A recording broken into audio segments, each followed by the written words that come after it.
getting more revenue up front is absolutely critical from a cash flow perspective. I think if you can retrain your customer, and the best time to start is today. If you're not doing it, I mean, the next best day past yesterday is today. I always get a little bit nervous, right? How will customers respond when this price goes up? Anything that is a hassle, people are willing to pay a premium for, but it has to add value. When we're talking about finding more customers, we're talking about finding more of the right customers. We lose customers, they cancel for whatever reason, and it really frustrates me when people say they don't use their system, because we dropped the ball when that's the case. That means that they probably haven't had an alarm or had a reason to need it. Attrition is bad, right? But it is also that cost to serve, right? Our goal is to communicate to a customer that they're having a problem before they call us and tell us they're having a problem.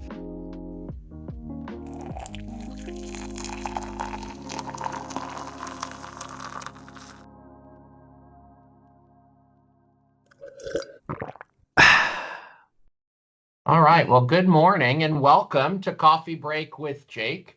I'm excited to be here today, joined by my good friend, Taylor Sears, COO of Silent Guard, and Davis Heat and Air. Guys, on today's Coffee Break call, we're going to be talking about 4 strategies to grow recurring monthly revenue, which I think for most of you very focused on RMR businesses, I think this is a relevant topic, and I hope you're going to take something away from it that you can apply in your business right away. For those of you that may not be on the Coffee Break call every week, I want to let you know that we do host this call every Friday at 11 a.m. And so the purpose of the call is to bring together people much smarter than me, folks like Taylor Sears that know how to operate and grow an alarm business. Selfishly, I host this call every week because the most important things I've learned from other people. And so I bring y'all on here to pick your brains. So thank you for participating and being here today. Again, today I'm joined by Taylor Sears. Taylor, I know a lot of the folks on the call know who you are, but if you would tell us a little bit about where you're calling in from, a little bit about Silent Guard, and how long you've been with the company there. Thanks, Jake. Jake always says every week that everybody on here is smarter than him, but there's a reason we all call him for advice. So I don't think he gives himself enough that's all. Credit. But no, I do. I call Jake all the time, and I think he's the smartest guy probably on this call. I don't know who all's on here, but I would argue that for sure. But no, thanks, Jake. I'm excited to be on here. Always enjoy getting to talk to you, whether it's in this format or our phone calls on the way home from work a lot of days, and enjoy the opportunity. So, like you said, my name's Taylor. I'm with Silent Guard. We are a 32-year-old family business. We started in 1994. We also have, I'm the 3rd generation operator of our heating and air business too. So we won't talk about any of that stuff today, but we got a lot of stuff happening here. We're in Kentucky. I'm sitting right now in Somerset, Kentucky. This is our headquarters and our main office. We also have a location and an office in Lexington, Kentucky. So we cover Kentucky, Tennessee, and Indiana. Primarily Kentucky is our main market. Like a lot of you all that recognize names on the call, we're a family-owned alarm company. Very proud of that. Proud to be local and family-owned for a long time, for 30-some years. We do residential and commercial. I do want to preface the conversation for today. I know Jake pitched this as some things that you can implement, today. And I do think that's true, but I also want to be clear, like, we're not going to share any get-rich-quick schemes. And I mean, the idea of this is really to be more thought-provoking, to kind of bring up some things. There are going to be a couple topics we'll talk about on the front end that you can implement, immediately. And I think even things you could probably push some buttons in your computer today and do. And then we'll get into some conversation more strategic in terms of how you make decisions on your business to play the longer game of growing RMR. So thanks, Jake, for having me, and I'll turn it over to you. Awesome. Well, before we get started on the 4 ways that you have to increase RMR and profitability, Taylor, could you talk to me and the folks in the call about why RMR is such a focus of Silent Guard? Yeah, so I mean, for us, and I think a lot of us, I was just having a conversation with actually a competitor dealer that happened to be passing by and stopped in my office to see me, which was awesome. Enjoyed hanging out with him, and he made the comment. He said RMR is the lifeblood of our business, and I believe that wholeheartedly. I think that we've seen, as much money as people are paying to get into the business, maybe, from an acquisition standpoint, or the way that companies like ADT and some of these larger national providers have priced things over the year. I mean, the motivation has always been to create the RMR. So there's a lot of value there for a ton of reasons, but for us, that's what keeps our business going. And I think what we'll kind of talk about today is I've thought a lot about the model for how we grow recurring revenue in our business, and also how I handle my own personal finances, right? And investment. And as we've had babies and we're talking about 529s and 401ks and Roth conversions and all these different things, what's after tax and pre-tax and what buckets you're putting money in. I think your investment in growing RMR is kind of the same thing. There's safer areas you can do it where there's smaller return and less risk. There's other ways you can scale it really quick. Maybe you hit big on Bitcoin, and there's big returns, but there's a big risk there too. So yeah, I love the strategic part of that. And that's what pays our bills for the most part. We do the rest of it to continue to grow the RMR and make sure we can continue functioning. But RMR is what helps us to scale. Yeah. And I want to point out for those of you that are on the call that, you may be new to the alarm business. And so, getting more revenue up front is absolutely critical from a cash flow perspective. Or maybe you've been in business for years, decades, but you've focused more on project revenue versus recurring monthly revenue. I want to encourage you to think about, what Taylor's talking about here, and RMR becoming the lifeblood of the company and future-proofing the company. And think about your strategy as a business owner or business leader, and whether or not RMR can become more of a component of your business. And so, Taylor, we talked about this before the call. You've identified 4 methods, 4 levers, if you will, for increasing recurring revenue and profit.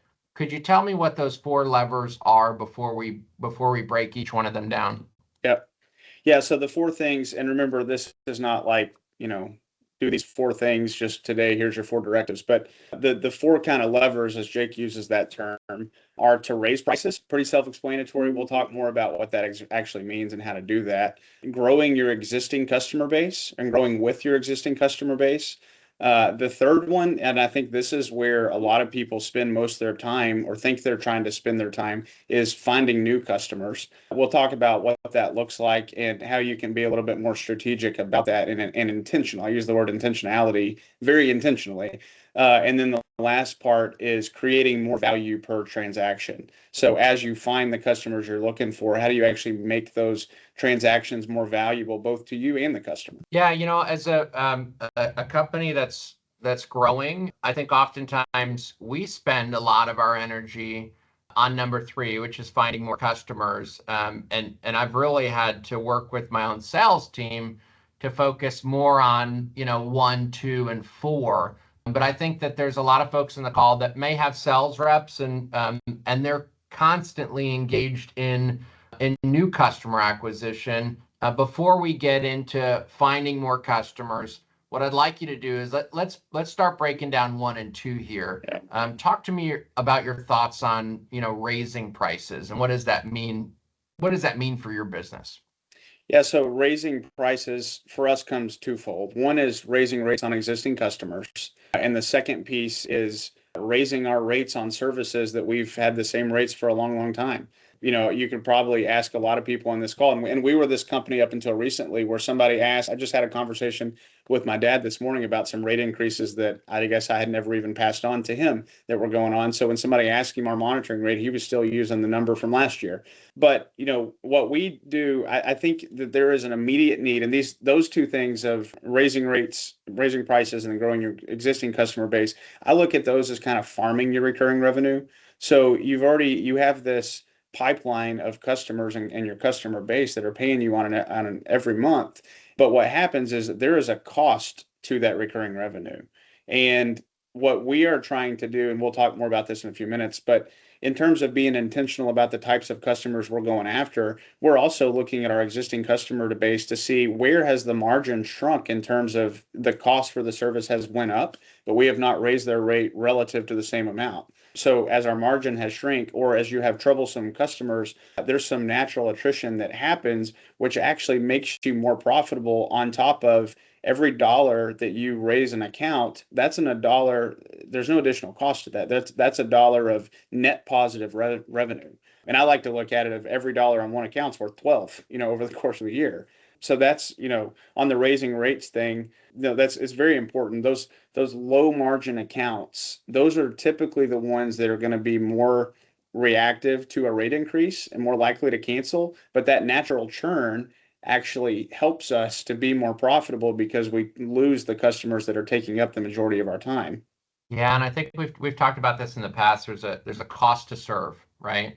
And so when you talk about increasing rates and experiencing churn, you're talking about increasing rates with existing customers, increasing profitability in turn with that. Like you say, $1 a month is $12 a year. You talk about losing some customers there. And I think that a lot of people look at that losing customers and think, oh man, I'm losing revenue. I'm losing. That's attrition. Attrition is bad, right? But it is also that cost to serve, right? Yeah. And so if you're on this call and you have fears and anxieties about raising prices, or you've experienced pushback from customers on raising prices, go ahead and, if you would, throw in the chat like some of those concerns that you have about raising prices, whether that's on service rates or equipment or monitoring rates. Throw that in the chat because I'd love to understand exactly what some of your fears are. I think that any business owner is afraid of the reaction to price increases. I can tell you, even in our business, as manufacturers have continued to see, price increases hitting, I've seen nothing like this. It's been absolutely wild. Price management has been like a full-time job, making sure that we're staying on top of it. But I always get a little bit nervous, right? How will customers respond when this price goes up? Can you talk to me, Taylor, about your strategy for making that as painless as possible, or being very strategic about these increases so that you get the benefits, but maybe don't experience the downsides that you might worry about? Yeah. So raising rates is a stressful thing. I mean, the concern of attrition is natural, and it definitely happens. I mean, you're going to lose some customers, but we also have to retrain our customers, and I mean, in all aspects of things that we're doing in terms of their expectation. And if their expectation is that we never raise rates, well, you're going to catch them off guard when you raise rates. So what we've tried to do is do it very intentional with the customers that we're doing it. We don't do it across the board of having a dollar. I'm just making up a number, but we don't do a dollar increase across the board. We look at it based on which specific service packages do customers have where we've had price increases, which customers have been with us for 30 years and they've never had an increase. It's a little easier to justify which are the services that we really don't want to offer anymore. I mean, you think of like landline accounts. We still have some landline accounts. We want less of those. We've done some price increases over the years where we've intentionally increased those accounts to the point of like we want to drive them to switch over to cellular, and we'll incentivize them for doing that, right? So I think if you can retrain your customer, and the best time to start is today. If you're not doing it, I mean, the next best day past yesterday is today. Do small incremental increases, and you can start getting them retrained to expect that. We don't want to follow the model, and we don't, I'm talking increases of $1 or $2. I think our contract says we have the ability to do it up to 9% or whatever the number is. But, you don't want to be in a situation where you're thought of as an ADT or somebody that, okay, I signed up at $39.95 and now I'm paying $79.95 and nothing's changed. But there's a value to the service that we offer too, and the cost to offer that is increased. I mean, if you're charging the same amounts, even if your pass-through cost or your cost of services has not increased, your overhead has. Gas has went up, or it's came back down now, but everything else has went up. So your cost to offer those services has increased. And I saw someone just posted in the chat, if you've not increased your prices by the same rate of inflation over the last few years, I mean, you're immediately in the hole. And for us to be able to offer the same level of service to our customers that they've been trained to expect, we have to raise rates. So it's kind of a catch-22 of if they want what they've always got, we got to do what we've never done. You talk about that example, that extreme example of somebody going from 30 some dollars a month to 70 plus dollars a month, and nothing's changed, right, in their mind. And in preparing for this, conversation, we talked about the strategy of communicating value first, right? It's not just a price, it's just not just a price increase in a vacuum. Part of the strategy is making sure that you're communicating value. And so talk to me about how you guys might communicate value to your customers so that, it makes that a little bit more of an understanding Yeah. conversation about those price increases. Yeah, so someone said in the chat about, offering good service. I mean, the value that we add as a company cannot just be that when they have an alarm, there's a response, right? I mean, it has to be much more than just responding in the situation that there's an alarm. I mean, we have customers that cancel. I mean, we're not perfect. We lose customers, they cancel for whatever reason, and it really frustrates me when people say they don't use their system because we dropped the ball when that's the case. That means that they probably haven't had an alarm or had a reason to need it, but the things that we do, it has never been easier to ingrain our businesses into the daily life of our customers. I mean, it's less about just the alarm system and as much about how they turn on their lights or their thermostat adjusts when they go to bed or their doorbell notifies them that there's a package there. So the value is so much more, and you have to articulate that and you have to train them to use it because if they're not using it, they won't find the value. So that service is as important or more important than anything. And that's something you have to be very intentional about working on every day so you can justify it. We talk a lot about this term, and I've used this last week in a presentation. We call it the hassle premium.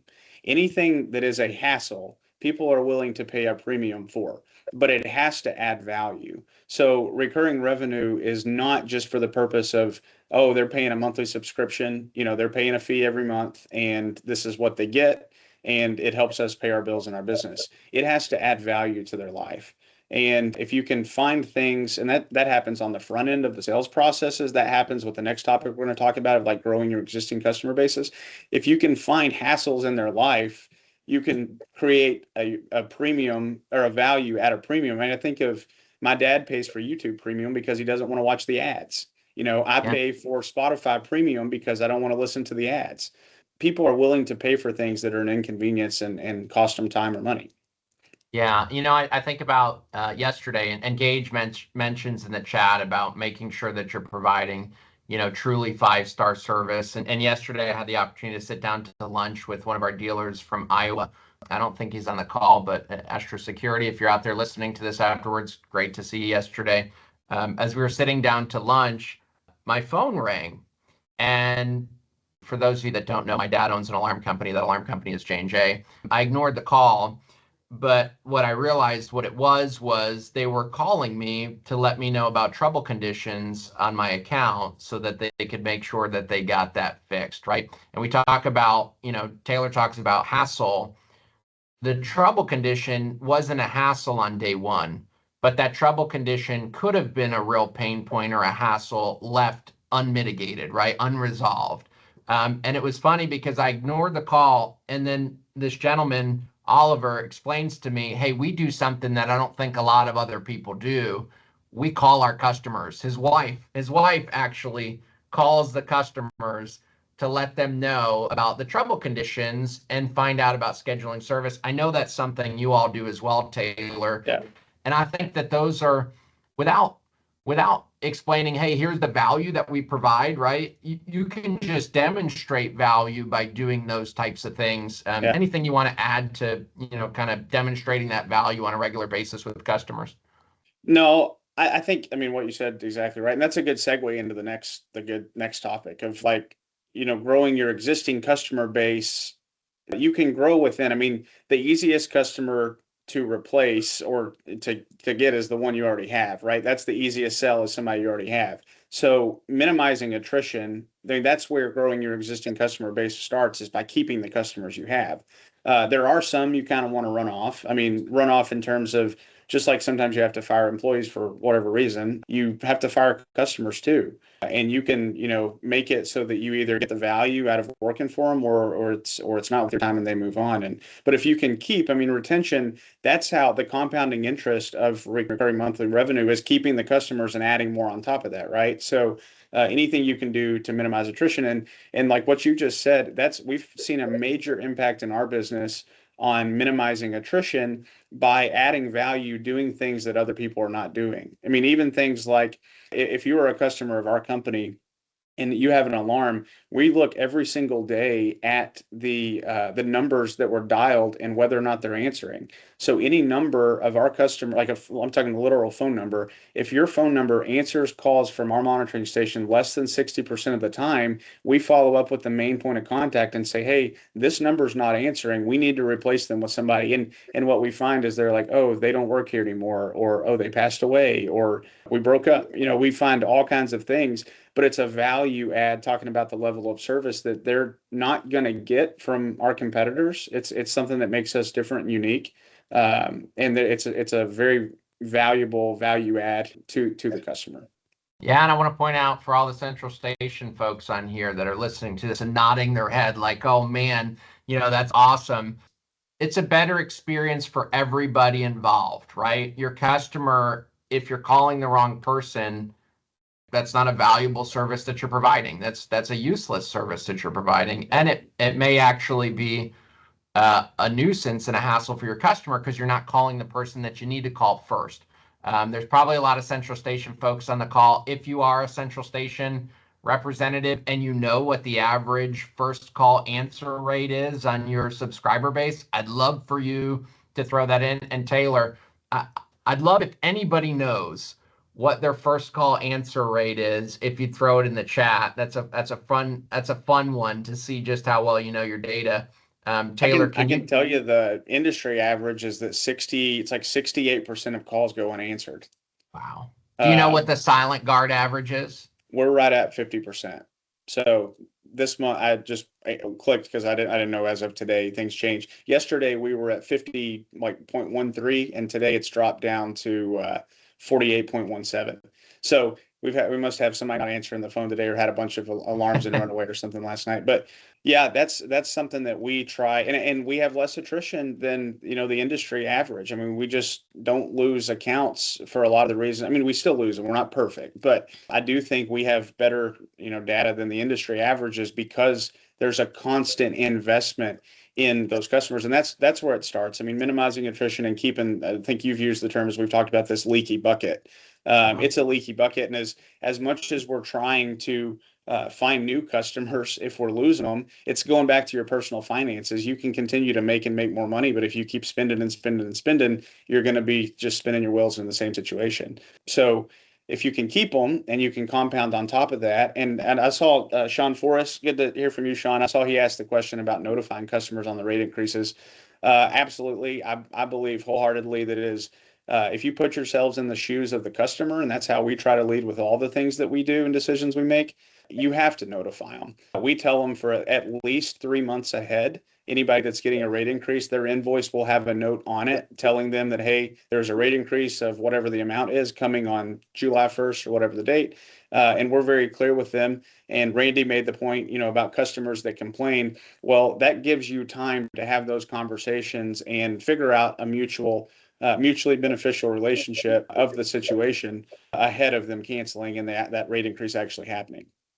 So I think it's so interesting because we talk about, two things here. We on the one hand, we're talking about raising prices, and then in the very next conversation here, we're talking about keeping customers and lowering attrition. And for a lot of the folks in the call, it seems counterintuitive, and it would be if not for the emphasis on providing, again, that 5-star high level of service. And so, beyond raising rates, beyond keeping attrition down, when you talk about growing those existing customer bases, what are the things that you're looking for when you do that? I mean, are you, when you're talking to a business owner, are you talking about their house, or how do you find new business with those existing customers? One of the things that we look at beyond adding additional services, we'll talk about that in a minute, but we look at what equipment do they have and how long has it been in there? Little things you can do, like smoke detectors, for example.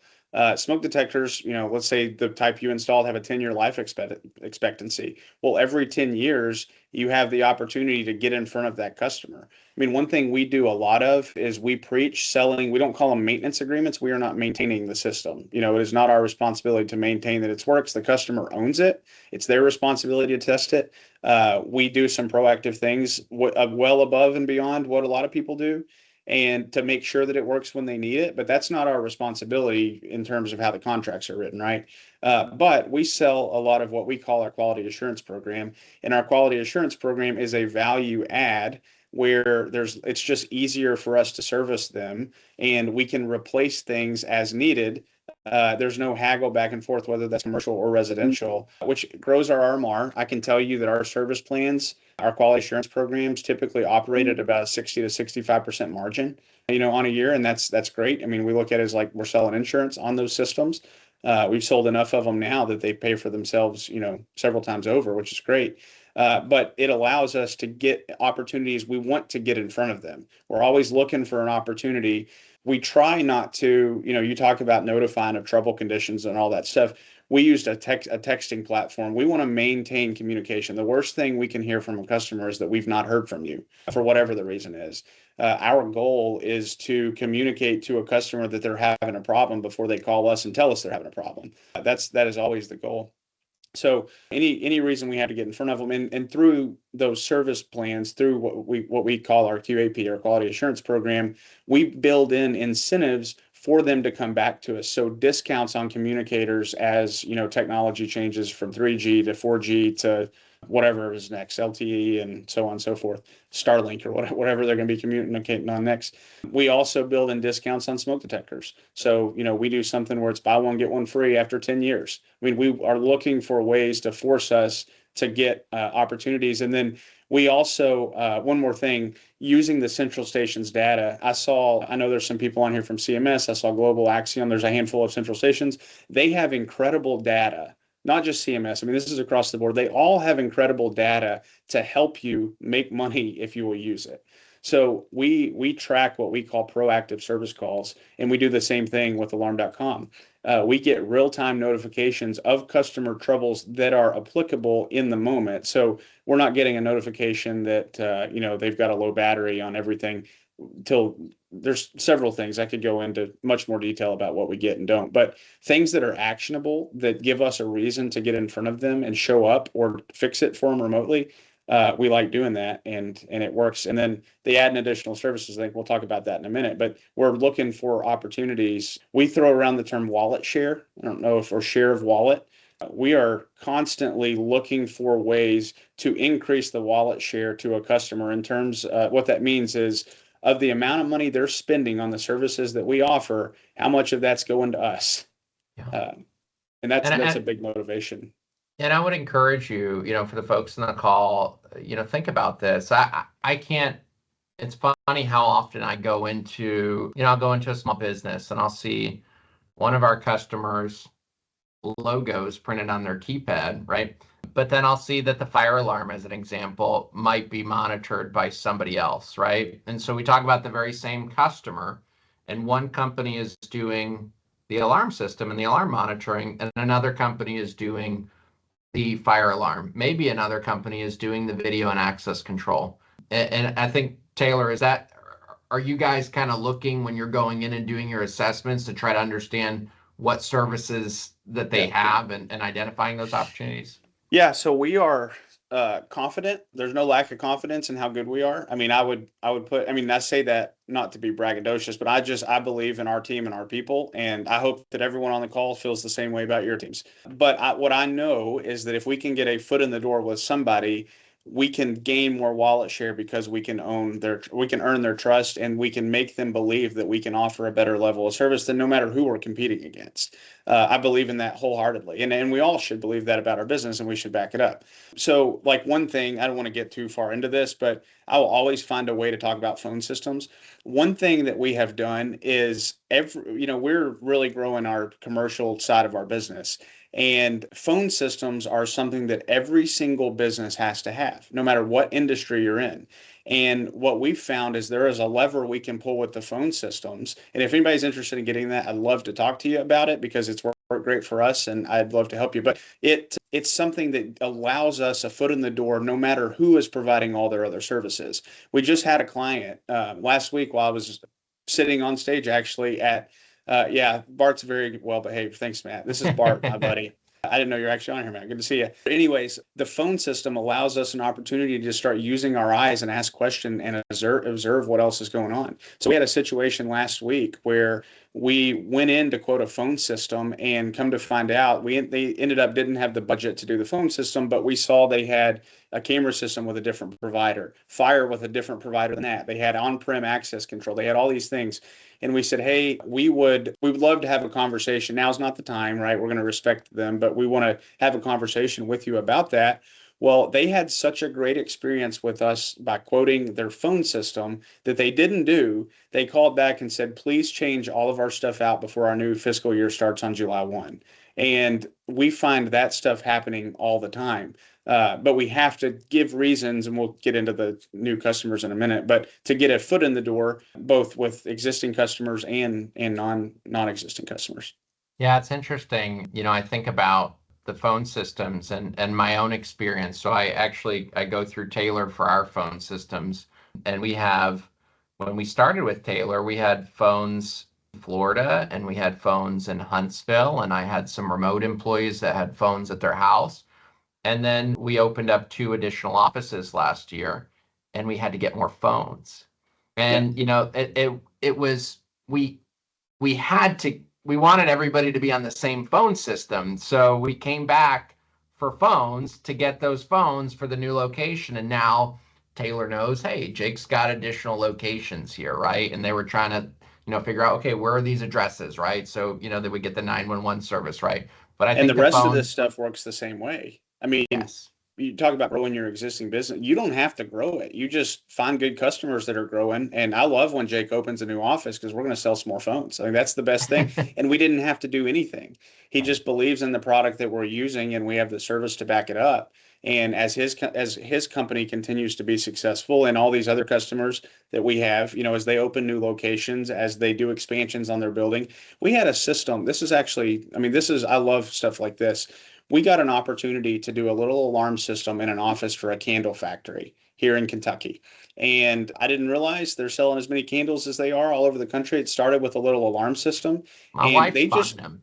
Yeah, they just did a $6 million expansion to move their distribution from another city to their factory.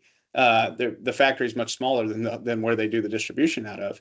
And that led to like a $400,000 project for us. And we didn't do anything other than they're like, oh, we have a great experience with you, and then we're doing this building. Can you add on to it? So growing your existing customers, it goes back to what someone said earlier. Like, the level of service has to back up what you're telling people, and you have to underpromise and overdeliver.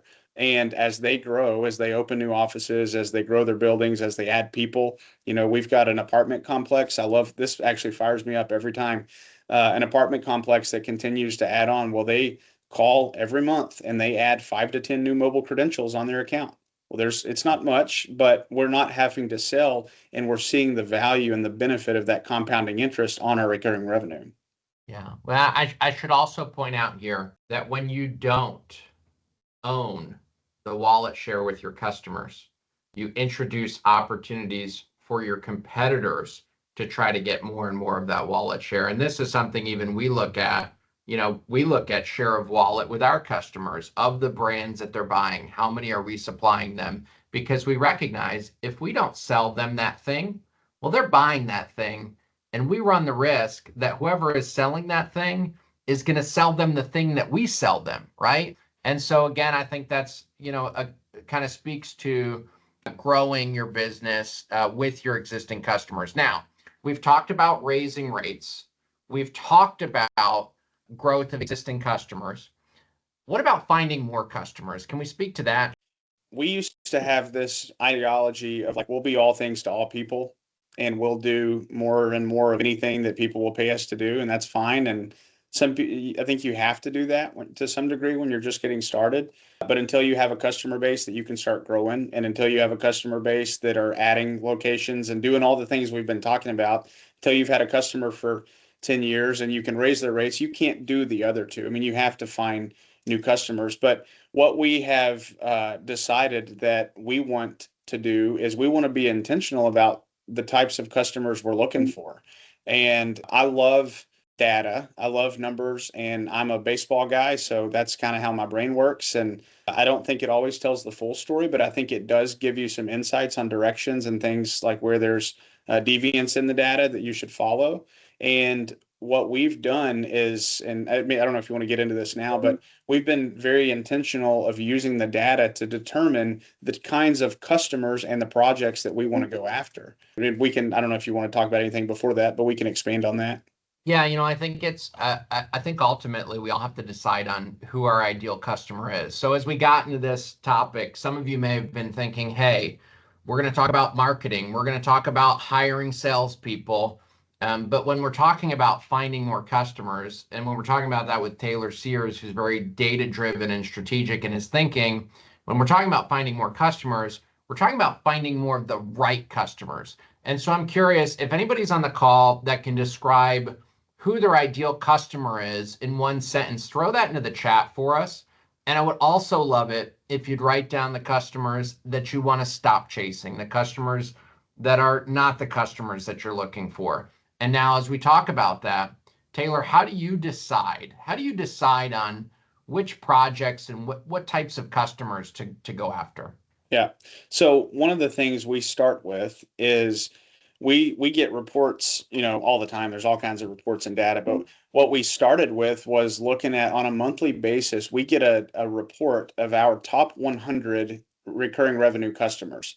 And that's where we start, we start looking at like, okay, if these are the customers that are paying us this much money already, there's probably more people out there like them that could benefit with what we're doing. So in terms of who we're targeting, going into specific industries and businesses, we look at who are already customers and what opportunities are there. I don't know if Marvin's on here or not, but Marvin out of Orlando, he shared this idea with me of like, rather than I forget the exact name of what it was called. I'll have to remember that. But rather than trying to find the customers, find these centers of influence that already have the trust and respect of the people you want to be your customers. So I'm just making this up, but let's say you do a chain of Culvers because you work with the owner of the Culvers. Well, fast food restaurants are probably people that, would benefit from your services. And maybe there's more Culvers in your area that are owned by a different person. That person probably knows them. And they trust and they already have the respect of them. We've done that with libraries and health departments and schools. And in our area, I mean, we've had great success with health departments in our area because we did one health department and they loved our stuff so much that they started telling all the other health departments. And we found like a center of influence among those niche communities. And then the next thing we do in terms of those specific businesses is that we force ourselves to be where they are. Well, if you want to do more libraries, or you want to do more schools, or you want to do more doctors' offices, find the organizations that they're involved in and get yourself there to get to know, because people buy from people and you build relationships by being present and being actively engaged in the relationship. So that's, we'll do work for anybody that calls our office for the most part. I mean, we'll respond to that and we'll take those jobs. But if we're going to spend money on all those things you were just talking about hiring salespeople that are hunters, paying for marketing, we're going to do it going after the types of customers that we already know benefit and find value in the things that we offer. I want to point out here, I think it's, as you're looking for customers, think about it as if you were a big game hunter, right? If you were going on a lion hunt, right, you wouldn't go hunt lions in the Florida Everglades, right? I think a lot of times we have dealers that they know what their ideal customer is, right? They know the lion, they know they want the lion, but then they keep hanging out in the wrong places, spending money on the wrong things, and they're never going to get those lions in those places.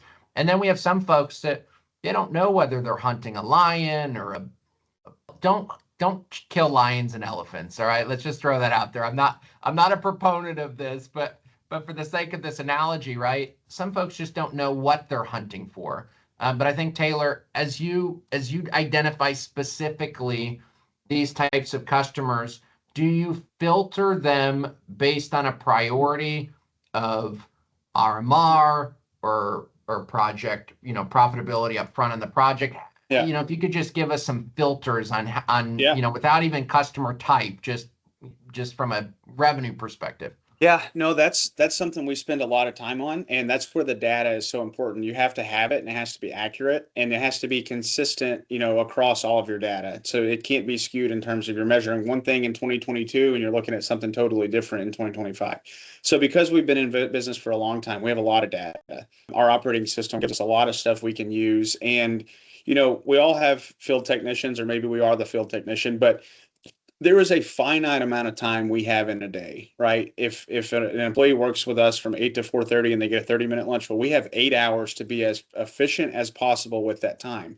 So although we'll sell, whatever we have to do, we're going to make sure that we're efficient in how we're creating profit and how we're creating RMR. So two metrics that we look at when we're analyzing our data of jobs we've done and how we can change how we quote them in the future or what we want to go after. So not just the industry of that library or that school system, but what are the specific project types we want to go after? Because we know if we can get those, we can get more wallet share and do the other stuff, but we know that's what's going to pay our business. So you go back to these business models of like $99 down for 3 doors and a motion, and but it's $59.95 a month or whatever the amounts are. Well, that's great if you have the capital and you have the financial backing to capitalize that, right? Or to fund it. But if you don't, you've got to make money. I mean, you have to cash flow and you have to be able to pay your bills when Jake calls you because your account's past due, with And there's a few folks on here. Call me after the call. Yeah, he's looking for money. But there is a time value of money too, right? I mean, because of inflation, somebody shared 25% increase in the cost of living since 2020. Well, a dollar today is a lot more valuable than the same dollar 5 years from now.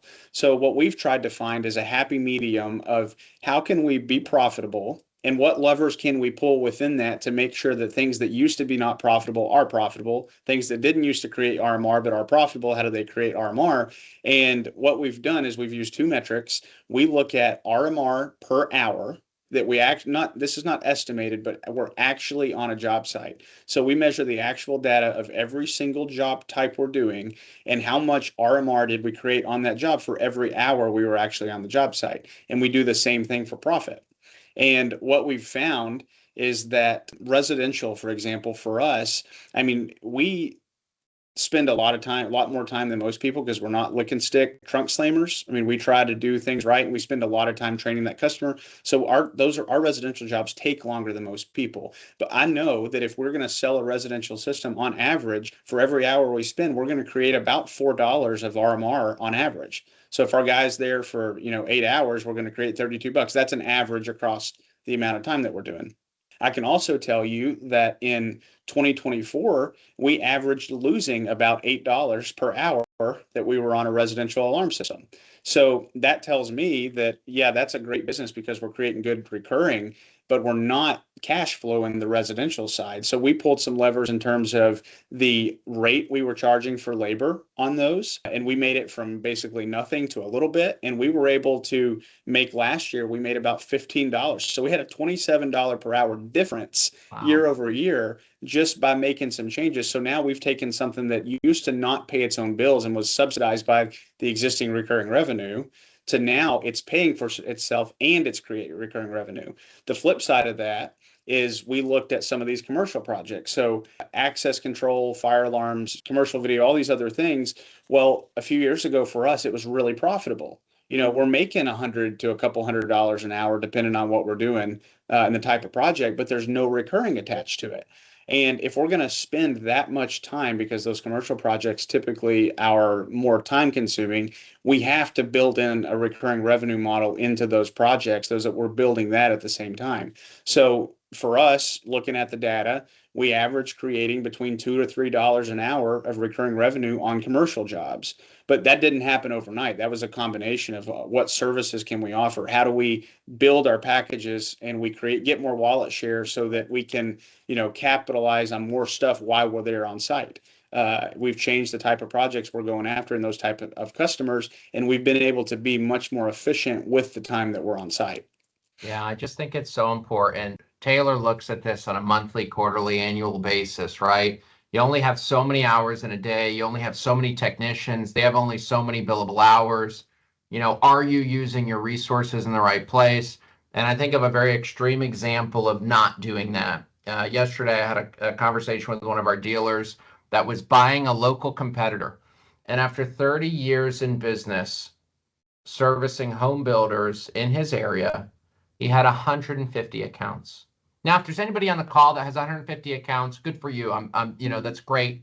That's definitely a good starting point.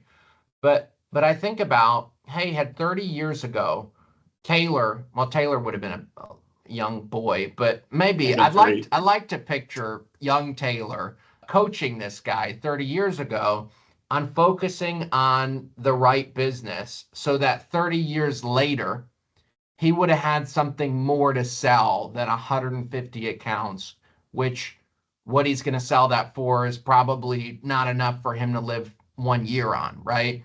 So we're talking about finding customers. We're talking about finding the right customers.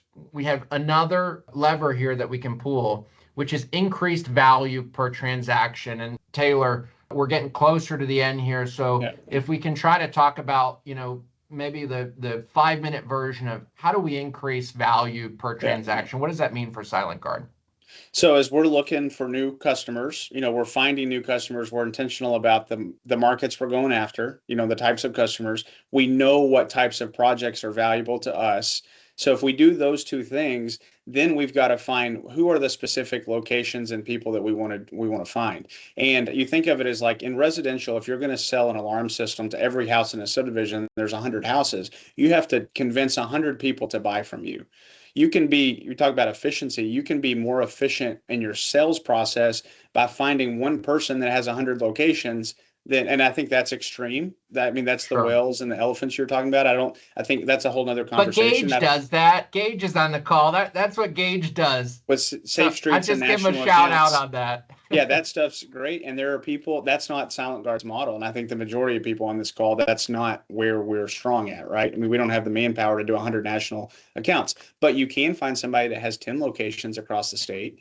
And what so we use the data then to look at, okay, is it more productive for us to find one customer that has 10 locations, or is it find one customer that has one location but can use 10 of our services? That's actually more efficient. So that's what we look for first, is who is the customer that fits our target market we're going after. We know they need the services and the products that are most profitable and efficient in terms of value creation for us. And then where can they use the most services at one spot? The next part is finding people that have multiple locations where you can make one sale and they've got 10 different places that'll buy from you because you're in your business. And then you've got the unicorns where they've got a bunch of locations with a bunch of services. It sounds like an oversimplification, but if you can find who you want to be your customer, you know what you're really good at, and you efficiently create profit and create recurring revenue, it makes it really easy to decide who you want to go for, because not only is it more valuable for you, you know that those people find more value in your transactions. It's much easier to sell to people that already see that from the get-go versus you having to convince them. Yeah, I think about bundling, right? Everybody's all these different kinds of bundles, and the reason that cable companies